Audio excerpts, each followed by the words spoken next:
Postmaster general উত্তরাঞ্চল Rajshahi postman পদের পরীক্ষা, যেটা গত শুক্রবারে অর্থাৎ 27/3/2026 তারিখ অনুষ্ঠিত হয়েছে, সেটার প্রশ্নপত্রের ব্যাখ্যাসহ সমাধান আমরা আমাদের চ্যানেলে আপলোড করে রেখেছি এবং এটার পিডিএফ আমাদের ফেসবুক গ্রুপে আপলোড করা আছে। আপনাদের যাদের প্রয়োজন আপনারা গ্রুপে অ্যাড হয়ে পিডিএফটি ডাউনলোড করে নিতে পারেন। যেহেতু অঙ্ক বাদে অন্যান্য সকল টপিকের ব্যাখ্যা আপলোড করা আছে এবং পিডিএফে লেখা আছে, সেহেতু এখানে আর আমরা এটা ব্যাখ্যা করছি না, আমরা শুধুমাত্র অঙ্ক অংশটুকু ব্যাখ্যা করছি।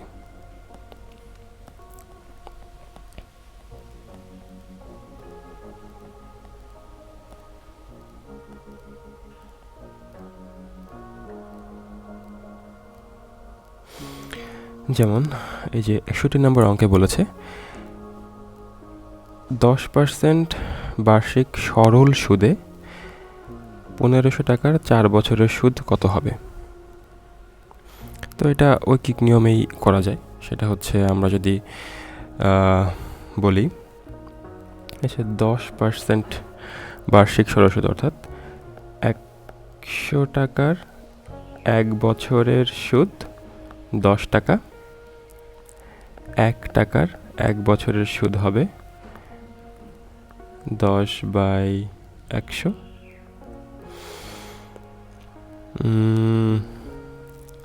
1 টাকার 4 বছরের সুদ হবে 10 গুণ 4 100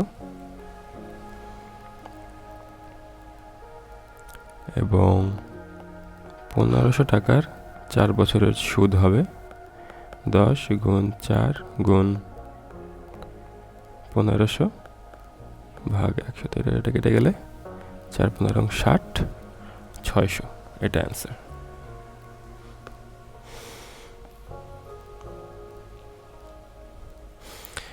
ওকে, পরবর্তী অঙ্কে বলেছে 5 অঙ্কের ক্ষুদ্রতম সংখ্যা হতে 4 অঙ্কের বৃহত্তম সংখ্যা বিয়োগফল। তো 5 অঙ্কের ক্ষুদ্রতম সংখ্যা হচ্ছে 5 অঙ্কের ক্ষুদ্রতম সংখ্যা থেকে 4 অঙ্কের বৃহত্তর সংখ্যা হচ্ছে 9 9 9 9। এটা বিয়োগ করলে 1 থাকে, তো এটার অ্যান্সার হচ্ছে 1। তারপর এটাতে বলেছে একটি ক্লাসে 800 জন ছাত্র ছাত্রী আছে, যার মধ্যে 40% ছাত্রী, অর্থাৎ ছাত্রী হচ্ছে এই যে 800 এর 40%, তাহলে কত থাকে? ছাত্রী হচ্ছে 320 জন। তাহলে আমাদেরকে বের করতে বলেছে ছাত্র কত, তাহলে ছাত্র অবশ্যই টোটাল ছাত্র থেকে বিয়োগ যাবে, কত হবে? 0 8 4 480 জন। ওকে, এরপর এটাকে বলেছে দুটি সরল রেখা পরস্পর ছেদ করলে ছেদ বিন্দুতে কয়টি কোণ উৎপন্ন হয়। এই একটা সরল রেখা, একটা একটা ছেদ বিন্দুতে যদি স্পর্শ করে তাহলে কোণ উৎপন্ন হয় 4টি, যেমন 1 2 3 4টি কোণ উৎপন্ন হয়। তারপর এটাতে বলেছে ক্রয় মূল্য বিক্রয় মূল্যের দ্বিগুণ হলে শতকরা কত লাভ বা ক্ষতি হবে, বা ক্ষতির পরিমাণ কত। তো ক্রয় মূল্য, এই যে ক্রয় মূল্য হচ্ছে বিক্রয় মূল্যের দ্বিগুণ, তো ক্রয় মূল্য হচ্ছে, আচ্ছা আমি যদি বিক্রয় মূল্য ধরি x টাকা, ক্রয় মূল্য হবে 2x টাকা। ক্রয় মূল্য বিক্রয় মূল্যের দ্বিগুণ হলে তাহলে আমার অবশ্যই ক্রয় মূল্য বেশি, বিক্রয় মূল্য আমার কম, তাহলে আমাকে অবশ্যই ক্ষতি হবে। তো কত পার্সেন্ট ক্ষতি হবে সেটা আমরা দেখি। তো লাভ ক্ষতি সবসময় ক্রয় মূল্যের উপরে হিসাব করতে হয়। যেহেতু এইটা আমাদের ক্রয় মূল্য, তাহলে এখানে আমরা করতে পারি এখানে আমাদের ক্ষতি হচ্ছে কত? এখানে আমাদের ক্ষতি কত হচ্ছে? ক্ষতি হচ্ছে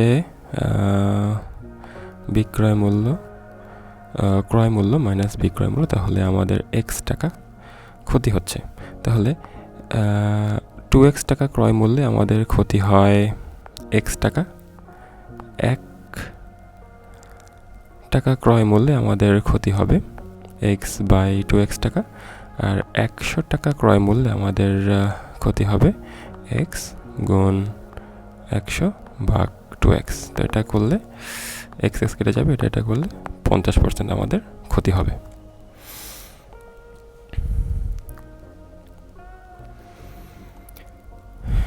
এরপরে বলেছে এটা দুইটি সংখ্যার সমষ্টি 80 এবং অন্তর মানে বিয়োগফল 20। তো দুইটি সংখ্যা কি আমি জানি না, যে একটা সংখ্যা এক্স আর একটা সংখ্যা ওয়াই ধরতে পারি। দুইটি সংখ্যার সমষ্টি হচ্ছে 80 এবং এটার বিয়োগফল, দুইটি সংখ্যার বিয়োগফল হচ্ছে 20।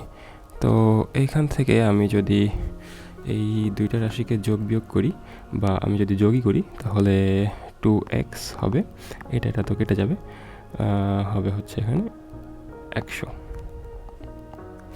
তাহলে x এর মান হবে 50। তাহলে y এর মান কত হবে? y এর মান এই সমীকরণ অথবা এই সমীকরণে বসালেই আমরা y এর মান পেয়ে যাব। যদি আমরা যদি এখানে বসি তাহলে y এর মান পাবো আমরা 30। তাহলে একটা সংখ্যা 50, একটা সংখ্যা 30, তাহলে বড় সংখ্যাটি হচ্ছে 50। এরপরে বলেছে a প্লাস বি সমান 5, এ বি সমান 10 হলে এ স্কোয়ার প্লাস বি স্কোয়ারের মান কত? তো এটা আমরা একটা সূত্র জানি, A plus B whole square সমান কত? A square plus 2ab plus B square. এখান থেকে আমরা লিখতে পারি A square plus B square সমান A plus B whole square minus 2ab। তো এ প্লাস বি এর মান হচ্ছে 5, তার উপরে স্কোয়ার আছে 2, এ বি এর মান হচ্ছে 10, তাহলে 25 মাইনাস 20 হবে হচ্ছে 5 আমাদের অ্যান্সার।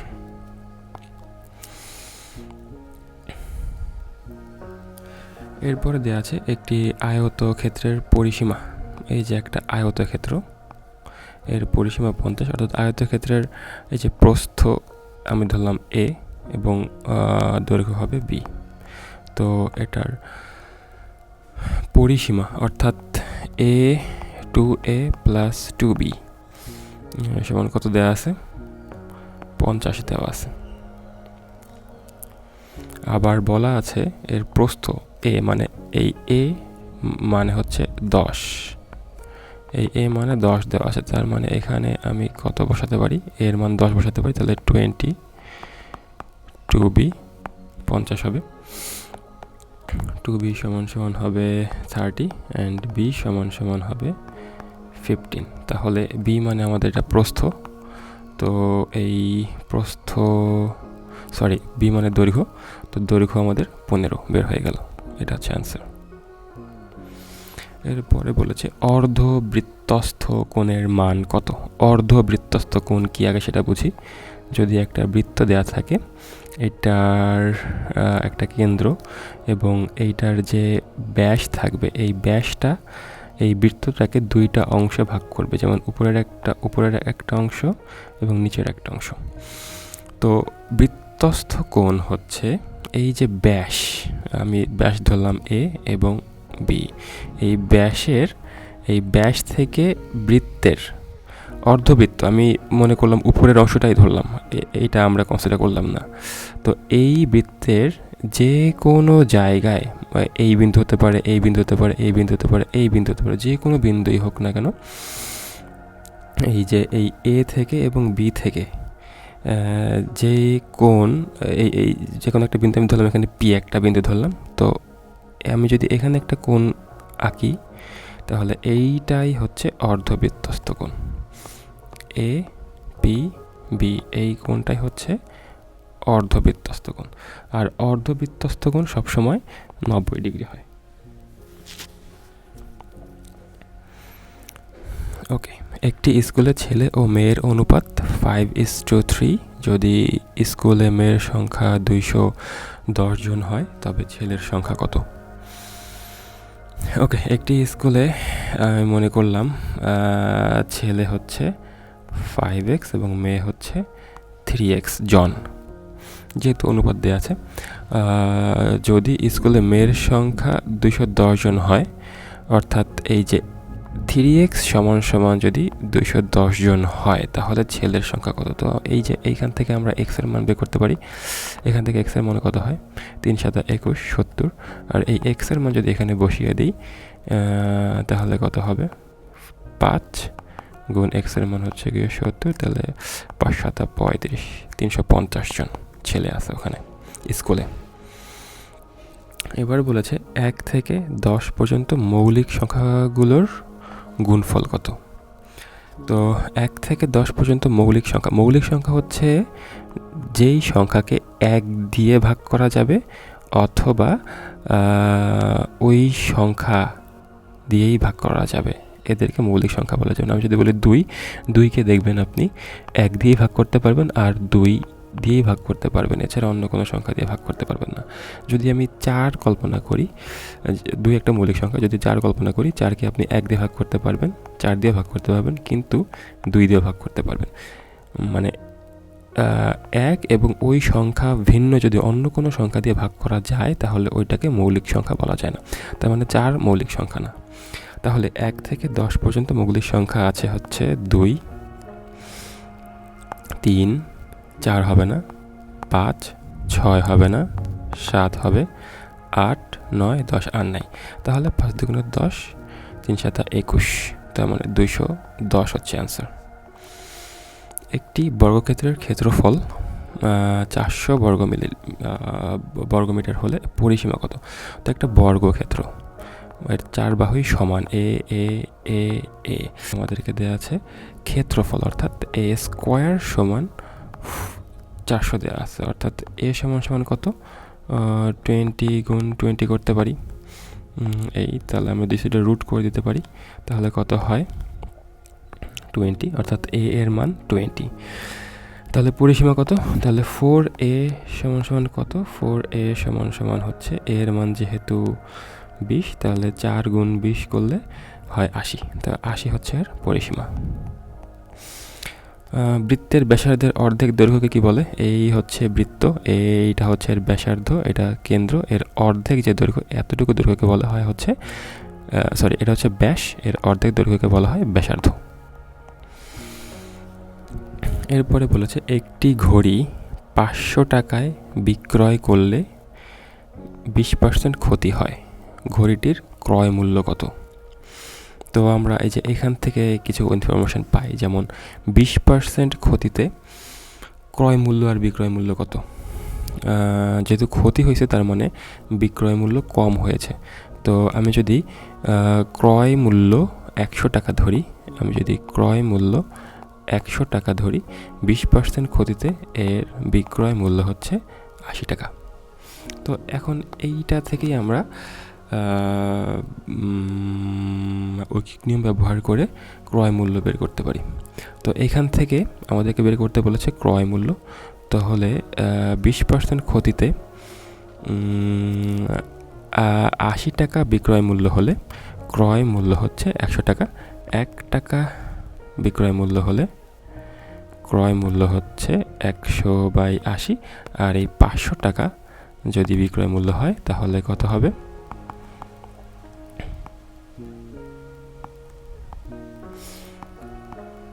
4 × 8, 4 25 100, আর এটা হচ্ছে 25 × 50, তাহলে 25 × 25 করলে কত হয়? 25 × 125, আর এখানে হবে 50, তাহলে 5, 2, 6, এটা অ্যান্সার।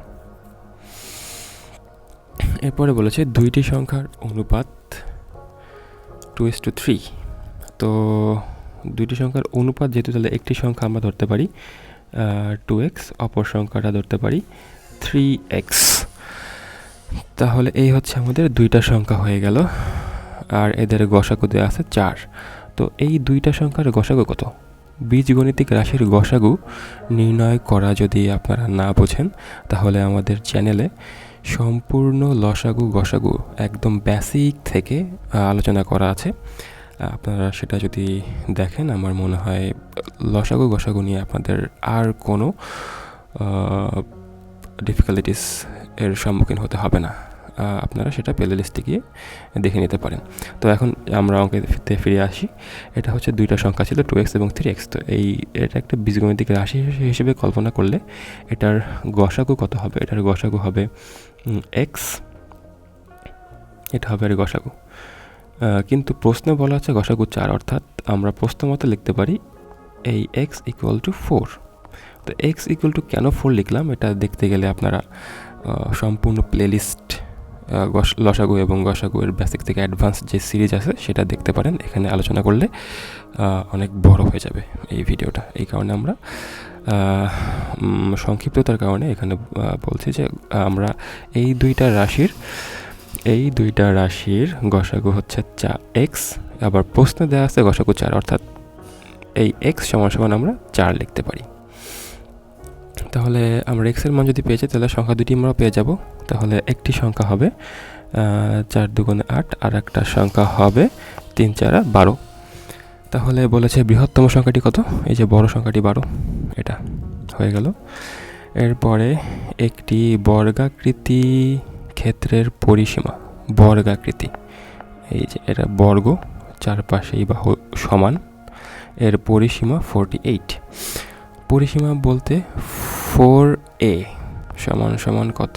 48। এর ক্ষেত্রফল কত চেয়েছে? তো এখান থেকে এর মান কত পাওয়া যায়? 4 12 48, এর মান 12 পেয়ে যাই। আর ক্ষেত্রফল, বর্গক্ষেত্রের ক্ষেত্রফলের সূত্র হচ্ছে a স্কোয়ার, অর্থাৎ 12 এর স্কোয়ার করলে 144 পাওয়া যাবে। তো এটা হচ্ছে অ্যান্সার। এরপরে বলেছে সমকোণী ত্রিভুজের সর্ববৃহৎ কোণের পরিমাণ কত? তো একটা সমকোণী ত্রিভুজ, এই যে এটাতে সমকোণী ত্রিভুজ, এটার একটা কোণ সমকোণ হবে 90 ডিগ্রি হবে, এবং অন্য কোণগুলো অবশ্যই 90 ডিগ্রি থেকে কম হবে, কারণ 3টা কোণ যদি আপনি যোগ করেন এটা সবসময় 180 ডিগ্রি হবে। তো সব থেকে বৃহৎ কোণ সমকোণে 90 ডিগ্রি হয়, আর বাকি যে দুইটা কোণ আছে এটা এর থেকে ছোট হয়। তার মানে সমকোণী ত্রিভুজের সর্ববৃহৎ কোণের পরিমাণ হচ্ছে 90। বৃত্তের যে কোনো দুটি বিন্দুর সংযোগ রেখাংশকে কি বলে? আমরা একটা বৃত্ত আঁকি, এই বৃত্তের যে কোনো দুইটা বিন্দু এর সংযোগ রেখাংশকে বলা হয় হচ্ছে জ্যা। তো তাহলে ব্যাস এবং জ্যায়ের মধ্যে পার্থক্য কি? আসলে এটা হচ্ছে কেন্দ্র দিয়ে যে জ্যা যায় সেটা হচ্ছে ব্যাস, আর কেন্দ্র ভিন্ন যেই জ্যা তাকে বলা হয় সাধারণ জ্যা। তার মানে ব্যাসও একটা জ্যা, সব থেকে বড় জ্যা হচ্ছে বৃত্তের ব্যাস। এরপরে বলেছে 8টি প্যান্টের বিক্রয় মূল্য, এই বিক্রয় মূল্য হচ্ছে 10টি প্যান্টের ক্রয় মূল্যের সমান। তো আমি মনে করি 10টি প্যান্টের ক্রয় মূল্য 10 টাকা, প্রত্যেকটা প্যান্ট 1 টাকা করে হলে 10টি প্যান্টের ক্রয় মূল্য 10 টাকা।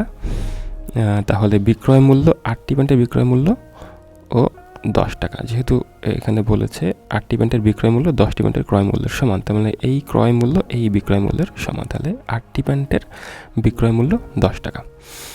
তাহলে মাঝখান দিয়ে আমার 2টা প্যান্ট থেকে যাচ্ছে। 2টা প্যান্ট মানে প্রত্যেকটা প্যান্টের মূল্য আমরা ধরেছিলাম 1 টাকা করে, তার মানে 2টা প্যান্ট বলতে আমাদের 2 টাকা সেভ হচ্ছে, তার মানে আমাদের 2 টাকা লাভ হচ্ছে। তাহলে এখন আমাদেরকে বের করতে বলেছে শতকরা কত লাভ হবে। তো লাভ ক্ষতি সবসময় ক্রয় মূল্যের উপরে হিসাব করতে হয়। তাহলে 8টা প্যান্ট আমি কত টাকায় কিনেছি? 8টা প্যান্ট আমি কিনেছি তাহলে 8 টাকায়, প্রত্যেকটা প্যান্টের মূল্য 1 টাকা হলে, তাহলে আমরা এই যে পেলাম। তাহলে ক্রয় মূল্য 8 টাকা হলে লাভ হয় আমার 2 টাকা, 1 টাকা হলে লাভ হয় 2/8 টাকা। আর যেহেতু শতকরা বলেছে 100 টাকা হলে আমার লাভ হয় কত? 2 গুণ 100/8, এটা করলে হয় 4, 4 25 100, তাহলে 25% আমাদের এখানে শতকরা লাভ হয়। এরপরে শেষ অঙ্কে বলেছে পিতা ও পুত্রের বয়সের অনুপাত 10:4, তাহলে পিতার বয়স আমরা ধরতে পারি 10x, পুত্রের বয়স ধরতে পারি 4x। পুত্রের বয়স 20, অর্থাৎ এই যে পুত্রের বয়স এটা হচ্ছে 20, তাহলে এখান থেকে আমরা x এর মান পাই, x এর মান কত? 5। তাহলে পিতার বয়স কত? এই যে x এর মানটা এখানে যদি বসিয়ে দিই তাহলে আমরা পিতার বয়স পাই 10 গুণ x এর মান 5, তাহলে হয় 50। তাহলে এ হচ্ছে 50 বছর পিতার বয়স। ওকে, ধৈর্য ধরে অঙ্কগুলো দেখার জন্য ধন্যবাদ। যদি কোনো কোশ্চেন থেকে থাকে, কোনো অঙ্ক যদি না বুঝে থাকেন, তাহলে কমেন্ট করতে পারেন অথবা আমাদের ফেসবুক গ্রুপে জয়েন হতে পারেন, এবং এই সম্পূর্ণ পিডিএফটি আমাদের ফেসবুক গ্রুপে আপলোড করা আছে, সেখান থেকে ডাউনলোড করতে পারেন।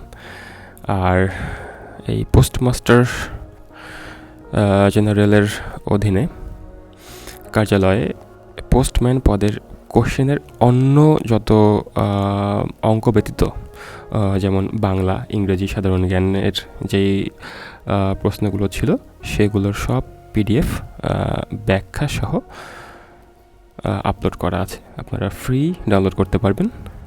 গ্রুপে অ্যাড হলে ডাউনলোড অপশন আসবে, সেখান থেকে ফ্রি ডাউনলোড করে নিজেদের সংরক্ষণে রেখে দিতে পারেন। আর এ ধরনের আমরা সাধারণত আমাদের চ্যানেলে এই ধরনের বিভিন্ন কোশ্চেন এবং সরকারি চাকরি পরীক্ষায় আসে এবং গুরুত্বপূর্ণ এরকম টপিক নিয়ে আলোচনা করে থাকি। আপনাদের আশা করি সেগুলো উপকারে আসবে। ভালো লাগলে একটি লাইক এবং সাবস্ক্রাইব করে আমাদেরকে উৎসাহ প্রদান করবেন। ধন্যবাদ। আসসালামু আলাইকুম।